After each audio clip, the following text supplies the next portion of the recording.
My YouTube channel innovator अध्ययन उत्तराखंड आगामी लेखा लिपिक भर्ती परीक्षा हेतु वाणिज्य प्रश्नावली के अति महत्वपूर्ण प्रश्नोत्तरी इस प्रकार है। उससे पहले कि हम प्रश्नावली शुरू करें, आप लोगों सबको wish you all the best. Paper अच्छा करिए और सफल होइए और अपने पेरेंट्स को जो है गौरवान्वित होने का मौका दीजिए और पेपर में नेगेटिव मार्किंग में बिल्कुल न जाएं। जितने कन्फर्म है उतना कीजिए और सफल होइए। तो लीजिए शुरुआत करते हैं प्रश्नावली का। पहला प्रश्न है, double account system is applicable to, दोहरा खाता प्रणाली प्रयुक्त होती है कंज्यूमर इंडस्ट्री, उपभोक्ता उद्योग के लिए। सेकंड पॉइंट है केमिकल इंडस्ट्रीज, रसायन उद्योगों के लिए। तीसरा है पब्लिक एंटरप्राइज, सार्वजनिक उपक्रमों के लिए। और चौथा है पब्लिक यूटिलिटी कंसर्न, यानी जन उपयोगी संस्थाओं के लिए। तो देखिए कंज्यूमर इंडस्ट्री भी नहीं होता है, ठीक है, उपभोक्ता उद्योगों के लिए, केमिकल इंडस्ट्री के लिए बिल्कुल नहीं होता है और पब्लिक एंटरप्राइज के लिए भी डबल अकाउंट सिस्टम एप्लीकेबल नहीं है। इसका सही उत्तर है पब्लिक एंटिटी कंसर्न, यानी कि ऐसे संस्थाएं जो जन उपयोगी या जन कल्याण के लिए बनी होती हैं। तो उसमें जनता का पैसा और सरकार पैसा लगा होता है, तो ये देखा जाता है कि इस प्रकार से काम कर रही है। तो उसका जितना भी डबल अकाउंट सिस्टम है ये इसके लिए एप्लीकेबल है। तो सही उत्तर हो जाएगा डी, पब्लिक यूटिलिटी कंसर्न। जो जन उपयोगी संस्थाएं हैं उनके लिए डबल अकाउंट सिस्टम एप्लीकेबल होता है, उपयुक्त होता है, प्रयुक्त होता है।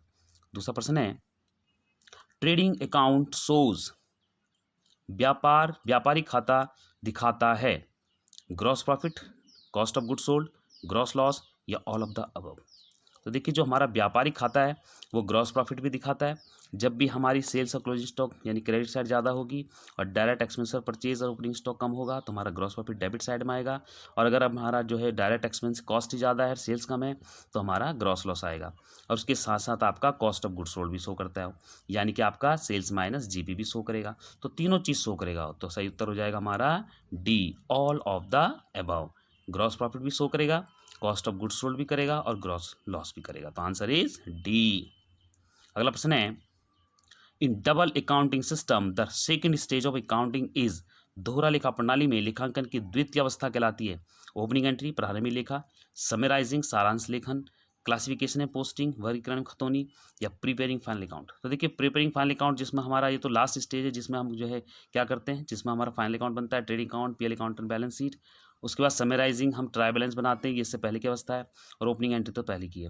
लेकिन क्लासिफिकेशन एंड पोस्टिंग ये हमारी द्वितीय अवस्था है जिसमें हम क्या करते हैं, क्लासिफिकेशन करते हैं, हमारा जो है लेजर प्रिपेयर किया जाता है और इस प्रकार से जर्नल एंट्री के थ्रू जो है हम क्या करते हैं, सारी पोस्टिंग जर्नल लेजर में करते हैं और लेजर अकाउंट्स हर एक का बनता है, हर अकाउंट्स का जो है इसमें रिकॉर्ड होता है, उसका बैलेंस होता है।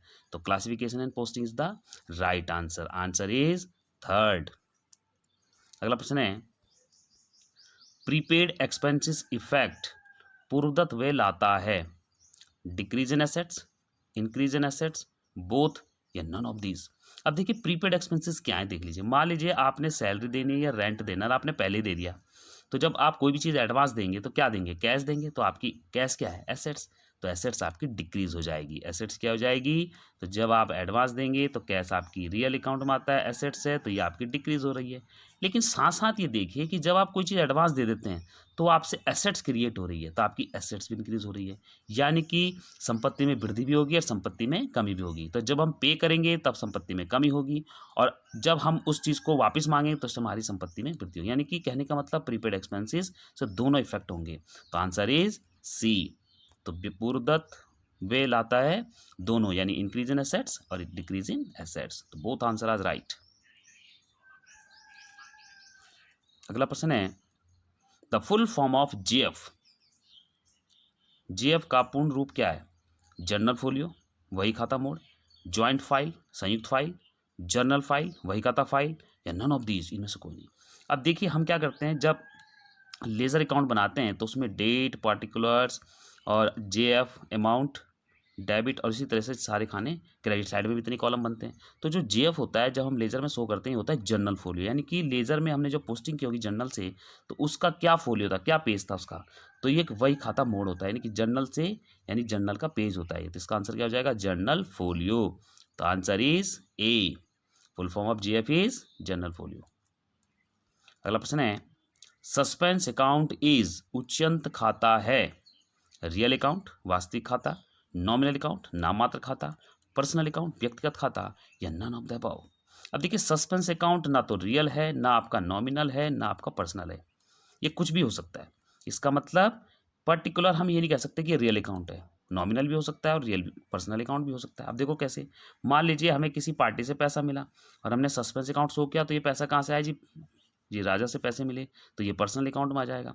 अगर हम कहेंगे नहीं जी हमारा तो सेल्स, हमने सामान बेचा तब पैसा आया और तब हमने सस्पेंस अकाउंट शो किया, यानी कि ये कोई एक पर्टिकुलर अकाउंट नहीं होगा, इसमें से कोई भी एक हो सकता है। तो कहने का मतलब ये है कि none of the above is right answer. तो आंसर क्या हो जाएगा, नन ऑफ द अबव। तो suspense account is any one of account, या तो रियल हो सकता है या नॉमिनल हो सकता है या फिर पर्सनल हो सकता है। तो आंसर एनी ऑफ वन हो सकता है इसका ऑप्शन। तो none of the above is right answer. अगला प्रश्न है, depreciation is process of, depreciation is process of, मूल्य ह्रास प्रक्रिया है वैल्यूएशन ऑफ एसेट, संपत्ति के मूल्यांकन की, वेरिफिकेशन ऑफ एसेट, संपत्तियों के सत्यापन की, allocation of cost of assets to it is useful life, संपत्तियों की लागत को उसके उपयोगी जीवन में बांटने की, या decrease the value of asset, संपत्ति के मूल्य को घटाने की। तो देखिए डेप्रिसिएशन क्या है, decrease the value of asset, ये तो डेप्रिसिएशन की डेफिनेशन है, लेकिन उसने कहा प्रोसेस क्या है, प्रोसेस होता है allocation of cost of assets two is useful life.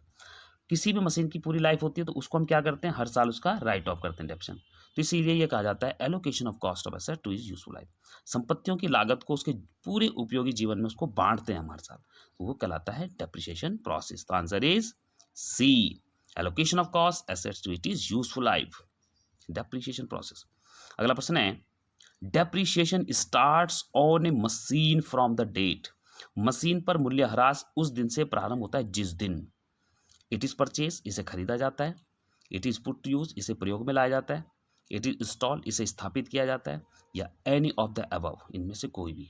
तो देखिए इसका सही उत्तर है इसे जब प्रयोग में लाया जाता है, जब से आप इसको यूज करेंगे तब से उसमें डैप लगना शुरू हो जाएगा।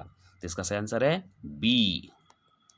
अगला प्रश्न है, कंपैरेटिव फाइनेंशियल स्टेटमेंट शो, तुलनात्मक विवरण दर्शाते हैं financial position of a concern, संस्था की आर्थिक स्थिति, अर्निंग कैपेसिटी ऑफ कंसर्न, एक संस्था की उपार्जन शक्ति, या बोथ ऑफ देम, उपरोक्त दोनों, या नन ऑफ द अबव, उपरोक्त में से कोई नहीं। अब देखिए जो कंपैरेटिव फाइनेंशियल स्टेटमेंट है ये फाइनेंशियल पोजीशन भी दिखाती है संस्था की और अर्निंग कैपेसिटी भी दिखाती है, तो answer is C, both of them. अगला प्रश्न है, इंटरेस्ट ऑन ड्रॉइंग, आहरण पर ब्याज को debit in profit and loss account में दिखाएंगे, credit in profit and loss account में दिखाएंगे, डेबिट इन कैपिटल अकाउंट, या नन ऑफ द अबव। अब देखिए इंटरेस्ट ऑन ड्राइंग में थोड़ा सा कंफ्यूजन नहीं होना है। मान लीजिए आपकी पार्टनरशिप का क्वेश्चन आता है कि जी इंटरेस्ट ऑन ड्राइंग को कहाँ शो करेंगे, तो उसे दिखाएंगे हम। अगर ऑप्शन आपके पास आता है पीएल ऑपरेशन अकाउंट, ठीक है, लाभ एंड समझन खाता, तो आप उसको आंसर देंगे। लेकिन उसने कहा इंटरेस्ट ऑन ड्राइंग कहाँ पर दिखाएंगे, और ऑप्शन है आपके पास कि पीएल अकाउंट है, डेबिट इन अकाउंट है, debit in the capital account है, क्रेडिट पीएल अकाउंट है, डेबिट पीएल अकाउंट है। तो यहाँ पर उसने ये क्लियर नहीं किया है कि क्वेश्चन किससे पूछा गया है, तो यहाँ पर आपका आंसर हो जाएगा पूंजी खातों में डेबिट। तो सही उत्तर क्या हो जाएगा, पूंजी खातों में इसको डेबिट किया जाएगा। लेकिन अगर पूछा कि अंतिम खातों में इंटरेस्ट ऑन ड्राइंग कहाँ दिखाया जाएगा, तब इंटरेस्ट ऑन ड्राइंग हम कहाँ दिखाते हैं, प्रॉफिट एंड लॉस अकाउंट में दिखाएंगे, ठीक है, और साथ साथ हम कैपिटल में इसको माइनस करते हैं। तो अलग अलग स्थिति में इसका आंसर हो सकता है, लेकिन फिलहाल यहाँ पर है इसका answer debit in capital account, पूंजी खातों में इसको डेबिट किया जाएगा। तो ध्यान रखना पार्टनरशिप और फाइनल अकाउंट का। अगला प्रश्न है, पुस्त पालन जहां समाप्त होता है वहां प्रारंभ होता है, where book keeping ends there starts, प्रबंधकीय लेखांकन, मैनेजमेंट अकाउंटिंग, वित्तीय लेखांकन, फाइनेंशियल अकाउंटिंग, लागत लेखांकन, कॉस्ट अकाउंटिंग, या अंकेक्षण ऑडिटिंग। जिसका सही उत्तर है वित्तीय लेखांकन यानी फाइनेंशियल अकाउंटिंग। तो देखिए पुस्त पालन क्या है, बुक कीपिंग, तो बुक कीपिंग में क्या शामिल होता है, जर्नल होता है जो कि प्राइम बुक है, और जो आपका अकाउंटिंग है ये कब शुरू होगा, ये अकाउंटिंग तब शुरू होता है जब बुक कीपिंग हो जाएगी, यानी अकाउंटिंग में क्या आता है आपका लेजर वगैरह फाइनल अकाउंट तक। तो इस प्रकार से जर्नल से स्टार्ट होकर फाइनल अकाउंट तक प्रोसेस चलती है। तो जहाँ पुस्तपालन समाप्त होता है वहाँ अकाउंटिंग शुरू हो जाएगी, यानी कि financial accounting. Answer is B, वित्तीय लेखांकन। अगला प्रश्न है, cheque received but not deposit on the same day is recorded in triple column cash book, cheque की प्राप्ति किंतु उसी दिन उसका जमा नहीं होने पर उसे कैश बुक में निम्न ट्रिपल कॉलम में दर्ज किया जाता है। अब देखिए ट्रिपल कॉलम कैश बुक बना रहे हैं, कैश एंट्री भी है, बैंक भी है, डिस्काउंट। अब कोई चेक आपको जब मिलता है तो उसके 3 रूल है। देखिए पहला रूल तो है कि अगर चेक मिला कोई इन्फॉर्मेशन नहीं है तो ये माना जाएगा कि हमने उसी दिन बैंक में जमा कर दिया, तो हम उसको बैंक में प्लस करते हैं। कब करते हैं, बैंक में, अगर कोई इन्फॉर्मेशन। लेकिन यहाँ पर है कि उसी दिन जमा नहीं किया तो हम उसको कैश में दिखाएंगे, तो आंसर क्या हो जाएगा, रोकड़, ठीक है। और अगर मान लीजिए तीसरी कंडीशन ये है कि पहली तारीख को मान लीजिए आपको चेक मिला तो कैश में दिखाएंगे, और 10 दिन बाद उसको जमा किया तब बैंक में प्लस करेंगे और बैंक कैश माइनस करेंगे। तो ये 3 प्रोसीजर है इसके। लेकिन यहाँ पर तो चेक मिला और उसी दिन जमा नहीं किया तो हम उसको कैश मान के चलेंगे, ठीक है, इसका मतलब हमने अब आगे की तारीख में जमा किया, तो आंसर हो जाएगा कैश। अगला प्रश्न है high current ratio it means, high current ratio it means उच्च चालू अनुपात का तात्पर्य क्या है? Sufficient current assets and current liability, sufficient working capital, lack of working capital या इनसफिशिएंट फिक्स एसेट्स। तो देखिए फिक्स एसेट्स से तो कोई मतलब ही नहीं है, करंट एसेट्स हुआ, ठीक है, तो इसका सही उत्तर हो जाएगा सफिशिएंट वर्किंग कैपिटल, पर्याप्त कार्यशील पूंजी। तो हाई करंट रेशियो का मतलब है कि आपके पास पर्याप्त कार्यशील पूंजी संस्था के पास है और वो अपने शॉर्ट टर्म लायबिलिटीज या ऑब्लिगेशंस पूरी कर सकता है। तो answer is sufficient working capital, high current ratio. अगला प्रश्न है share holder fund divided total assets into 100 gives विच रेशियो? शेयर धारक निधि भाग करेंगे कुल परिसंपत्ति इंटू 100, कौन सा अनुपात देता है? Liquidity ratio, profitability ratio, solvency या ऑपरेटिंग? तो इसका सही उत्तर है सॉल्वेंसी, क्योंकि share holder fund divide by total assets into 100 यह बताता है कि लॉन्ग टर्म जो आपकी लायबिलिटीज है कंपनी कैसे पे करती है। तो आंसर है सॉल्वेंसी, ठीक है। अगला प्रश्न है entry of forfeited shares by company if shares are issued at premium, premium पर निर्मित किए गए अंशों को कंपनी द्वारा हरण करने की प्रवृत्ति क्या होगी? प्रीमियम पर आपने इशू कर रखा है, प्रीमियम का मतलब अगर कंपनी के शेयर की फेस वैल्यू 100 रुपये और हमने उसको 10 रुपये ज़्यादा प्रीमियम, 10 रुपये ज़्यादा पर यानी कि 10 रुपये प्रीमियम हो गया, उस पर इशू किया और उसको कंपनी ने फोरफिटेड कर दिया। कंपनी फोरफिट कब करती है? जब आप कंपनी कोई भी शेयर होल्डर कॉल मनी नहीं देता है, फर्स्ट कॉल नहीं देता है, फाइनल कॉल नहीं देता है, ठीक है। तो वहाँ पर क्या होता है, फिर एंट्री कैसे करेंगे हम उसको? तो ऑप्शन दे रखा है, देखो इन्होंने share capital account debit to share allotment to first call to share second and final call to share forfeited, ठीक है। दूसरी एंट्री क्या दे रखी है आपको? Share capital account debit, security premium account debit to share allotment to first call to share second call and to share forfeited. इसके बाद तीसरी एंट्री आइदर ए और बी। तो देखिए इसका सही उत्तर हो जाएगा share capital account debit, security premium account debit to share allotment to share first call to share second and final call और टू शेयर फोरफिटेड, यानी कि प्रीमियम अकाउंट आपका डेबिट हो जाएगा क्योंकि आपने प्रीमियम पर इश्यू किया हुआ है और आपने इसको फोरफिट कर दिया। तो आंसर इज बी।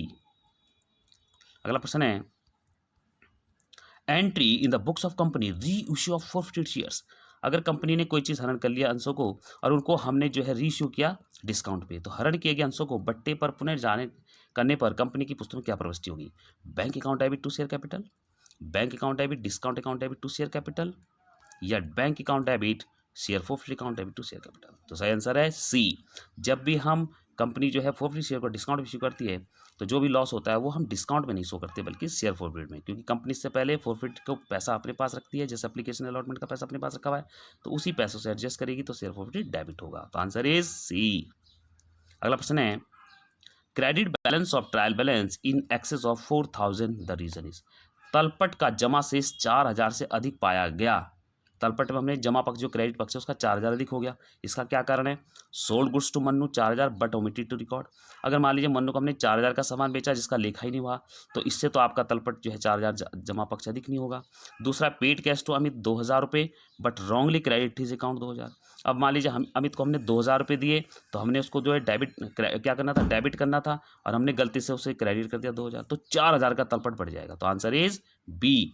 तो हमारा आंसर हो जाएगा B, paid cash to Amit 2000 but wrongly credit account 2000, तो गलती से हमने उसके खाते को जमा कर दिया तो आंसर हमारा हो जाएगा सी, ठीक है। अगला प्रश्न है on which basis of accounting concept adjustment entries are required, किस लेखांकन अवधारणा के आधार पर समायोजन लेखा की आवश्यकता होती है? ट्रेडिशनल कंसेप्ट परंपरावादी अवधारणा, अकाउंटिंग ईयर कंसेप्ट लेखावर्ष अवधारणा, मैचिंग कंसेप्ट मिलान अवधारणा या गोइंग कंसर्न कंसेप्ट चालू अवधारणा? तो इसका सही उत्तर है मैचिंग कंसेप्ट, यानी कि जितनी भी एडजस्टमेंट होंगी उसके लिए हमें मिलान अवधारणा की आवश्यकता होगी। Answer is C. अगला प्रश्न है if bad debts are given in trial balance, यदि डूबत ऋण तलपट में दिखाया गया हो तो ये दोबारा आ गया it has been already deduct from debtors, देनदार में पहले से घटाया जा चुका है। It will be shown in debit profit and loss account only during final account, ये केवल लाभानी खाते में नाम पक्ष में दिखाया जाएगा। तीसरा while calculating provision for doubtful debts bad डेब्ट should not be deducted from it. तो देखिए तीनों ही सही हैं क्योंकि पहले देनदार में घटाया जा चुका है अगर तलपट बैड डेब्ट्स आपको तलपट में दिखाया गया है, और ये केवल जो है आपके लाभानी खाते के नाम पक्ष में दिखाया जाएगा जब हम फाइनल अकाउंट बनाएंगे, और तीसरा प्रोविजन निकालते हैं तो उसको नहीं घटाया जाएगा। तो all of the above is the right answer. अगला प्रश्न है current ratio will increase when, चालू अनुपात में वृद्धि होगी जब कैश रिसीव फ्रॉम डेटर्स, देनदार से रोकड़ प्राप्त होगी। अब देखिए जब आपका चालू अनुपात बढ़ेगा तो कैश रिसीव फ्रॉम डेटर्स है, तो एक तरफ से डेटर डिक्रीज हो रहा है, एक तरफ से कैश प्लस, तो इसका कोई प्रभाव नहीं पड़ेगा। दूसरा डिवेंचर कन्वर्टेड है, इसका कोई प्रभाव पड़ नहीं सकता करंट में।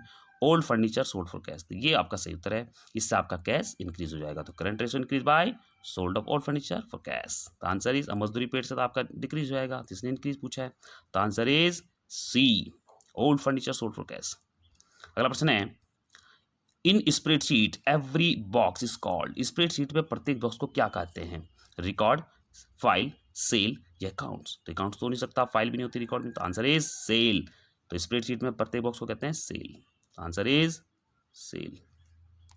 अगला प्रश्न है MIS टेक्निक ऑफ प्रबंध सूचना प्रणाली तकनीक है traditional accounting, decision accounting, controlling या नन ऑफ दिस?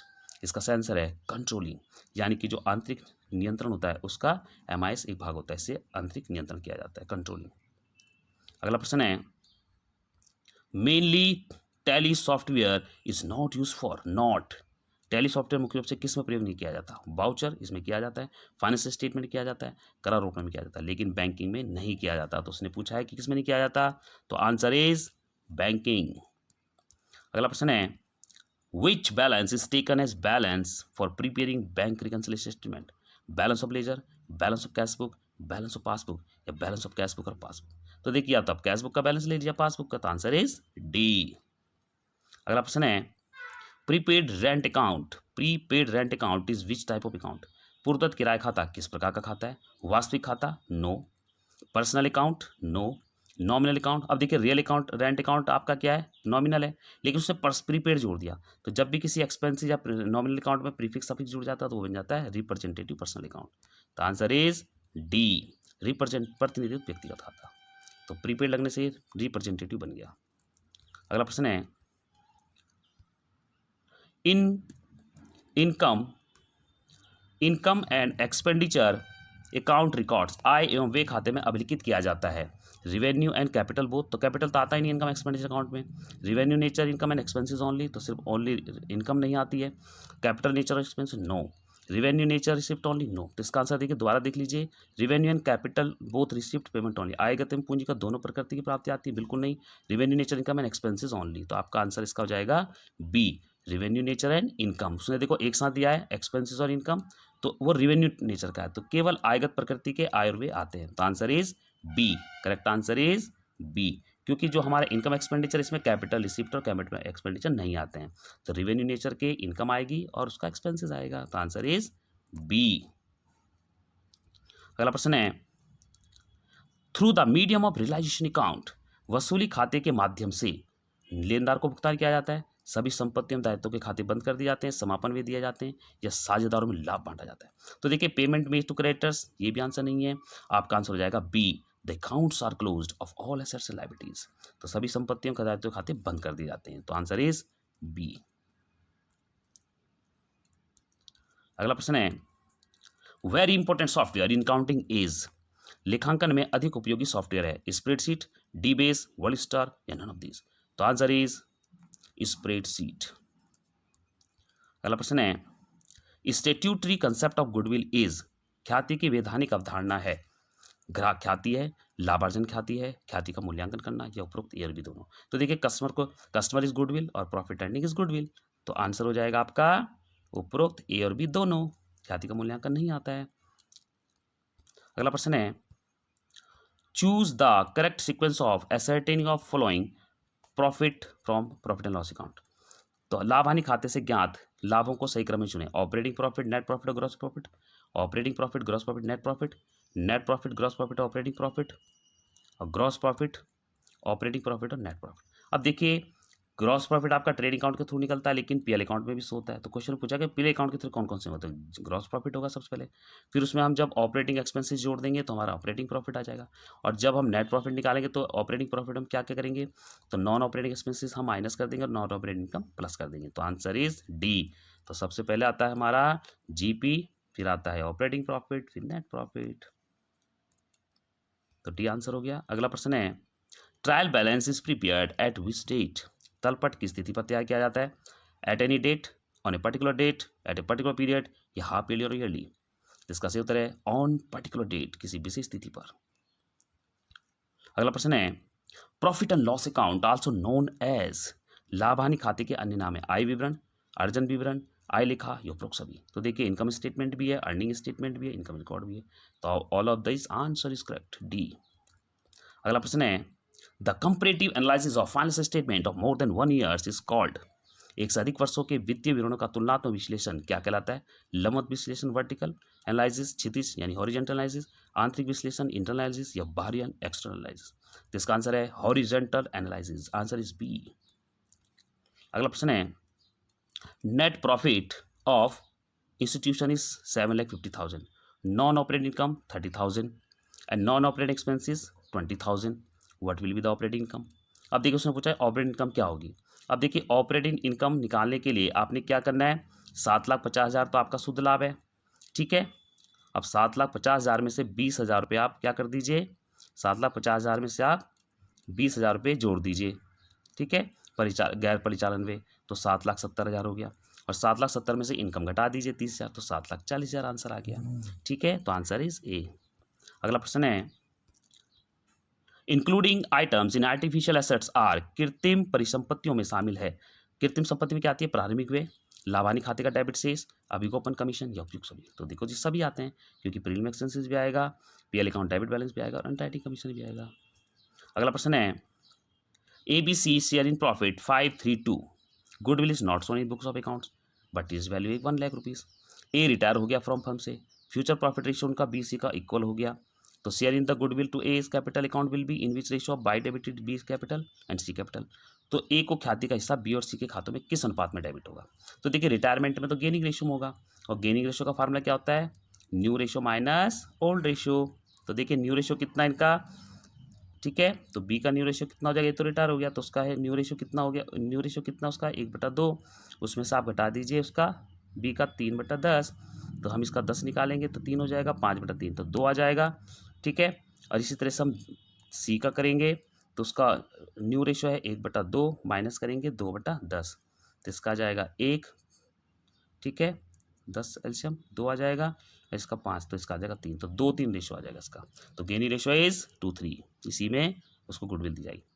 अगला प्रश्न है total amount of equity and liability part of the balance sheet includes, तो चिट्ठे के समता एवं दायित्वों के भाग की कुल राशि में सम्मिलित होती है। Authorise capital no, issued capital no, subscribe capital no, paid up capital, तो आंसर इज चुकता पूंजी। अगला प्रश्न है if earning per share EPS of company 6, dividend per share is 4, then dividend pay out DPR will be. अब देखिए इसका formula क्या होता है, इसका फार्मूला है DPR यानी कि 4 / EPS 6 × 100, तो इसको जब कैलकुलेट करेंगे तो हमारा आ जाएगा 66.67। अगला प्रश्न है ओपनिंग स्टॉक इन्फॉर्म 10,000 रुपीज़, ठीक है, ओपनिंग स्टॉक आप तो 10,000 रुपये, परचेज आपकी 85,000 रुपये, सेल्स 1 लाख रुपये, ग्रॉस प्रॉफिट कॉस्ट का 25% है। तो देखिए हम क्या करेंगे, सेल्स आपकी 1 लाख रुपये दी हुई है, क्लोजिंग स्टॉक आपने निकालना है, और परचेज आपकी ओपनिंग स्टॉक आपकी 10,000 रुपये है, 85,000 आपकी परचेज है, तो आपने GP निकालना है। GP सेल्स का कितना होगा 20%, जो कॉस्ट पे 25 है 20, सेल्स पे 20% होगा, तो 20,000 आपका क्या आ जाएगा GP। तो 20 और 85 1,05,000 15,000, तो 15,000 आपका आ जाएगा क्लोजिंग स्टॉक। अगला प्रश्न है कैलकुलेट क्रेडिट सेल्स। अब देखिए डेटर्स अकाउंट बनाना है, तो ओपनिंग डेटर्स आपका कितना हो गया 50,000 और अंतिम है 60,000, 1.5 लाख उनसे आपको क्या मिल गया, कैश मिल गया, और बट्टा दिया आपने 10,000, तो टोटल कितना हो गया 1.5 लाख और 6 1 लाख 2 लाख 10 2 20, अब 2 20 में से आप घटा दीजिए 50,000, तो 1,70,000 क्या हो गया क्रेडिट सेल्स, तो answer is C, very simple question. अगला प्रश्न है a cheque received 500 rupees from Aryan company which dishonoured and debit to discount account, और इसको रेक्टिफिकेशन किया गया, तो बताइए प्रॉफिट में क्या फ़र्क पड़ेगा। तो आर्यन कंपनी से 500 चेक प्राप्त हुआ, तो आपने जो इसकी एंट्री करी फिर वो रिजेक्ट हो गया और फिर बट्टे खाते में दिखाया गया, तो बट्टे खाते में गलत दिखा दिया, डेबिट में लॉस दिखा दिया आपने, नुकसान हो गया, लेकिन जब उसको शुद्ध करेंगे तो प्रॉफिट बढ़ जाएगा, कितने से 500 रुपये से, तो इंक्रीज 500 रुपीज़। अगला प्रश्न है patent copyright and trademarks are current assets, fix assets, intangible assets, investment. तो देखिए जितना भी आपका एकस्व सत्वाधिकार और व्यापारी चीज़ है ये सब आपकी अमूर्त संपत्तियां होती है, दिखाई नहीं देती, सिर्फ फील हो सकती है। अगला प्रश्न है यदि लागत पर 25% है तो विक्रय मूल्य पर क्या लाभ होगा। अब देखिए मान लीजिए कोई चीज़ आपने 100 में बनाई कॉस्ट में और उसको 25% कॉस्ट के प्रॉफिट में बेच दिया, तो कॉस्ट पे 25% है, तो सेल्स कितनी हो गई आपकी 125। तो वो पूछ रहा है कि इसका ये 25 रुपये कितना परसेंट है, तो प्रॉफिट अपॉन सेल्स इंटू 100, तो 25 पंजे 125, तो आंसर आ जाएगा 20%। अगला प्रश्न है balance as per cash book credit, अगर कैश बुक का ओवरड्राफ्ट दिया हुआ है तो विल बी इफेक्ट, तो 500 रुपये डिपॉजिट बैंक, अगर 500 रुपये आपने बैंक में जमा कराए और कैश बुक में उसका लेखा नहीं हुआ, तो देखिए कैश बुक में जैसे आपने चेक बुक का यहाँ तो एंट्री नहीं हुई, लेकिन पासबुक में आपने क्या करा, चेक जमा करा दिया, तो जो पहले से ओवरड्राफ्ट था वहाँ, तो ओवरड्राफ्ट डिक्रीज हो जाएगा, तो आपका 500 रुपये घट जाएंगे। अगला प्रश्न है in which type of error mathematical errors are included, किस प्रकार की अशुद्धियों में गणितीय अशुद्धियाँ आती हैं। एरर ऑफ ओमिशन, ये तो छूट जाती है, तो हो नहीं सकता। कंपनसेटिंग एरर नहीं। एरर ऑफ प्रिंसिपल नहीं, ये होता है एरर ऑफ कमीशन। तो इस प्रकार से वो मानी जाती हैं हिसाब की अशुद्धियाँ, क्योंकि जो आपकी अशुद्धियाँ हैं वो एक प्रकार से दो ही होती है, एक सिद्धांतिक और एक लिपि की अशुद्धियाँ, और जितनी भी आपकी भूल सतीपूर्वक हिसाब की ये सब आपकी लिपि की अशुद्धियाँ में आती हैं। लेकिन उसने पूछा है कि मैथमेटिकल एक्यूरेसी, तो होता है एरर ऑफ कमीशन, जैसे आपने गलत खाते में हिसाब कर दिया, टोटलिंग गलत कर दी, ठीक है, एक पक्ष में खाते। तो आज के लिए इतना बहुत है बच्चों, अच्छा पेपर करें और इस पेपर को करने में सफलता हासिल करें, अपने माता पिता का नाम गौरवान्वित करें। Best of luck, wish you all the best. Negative marking में बिल्कुल न जाएं। ओके।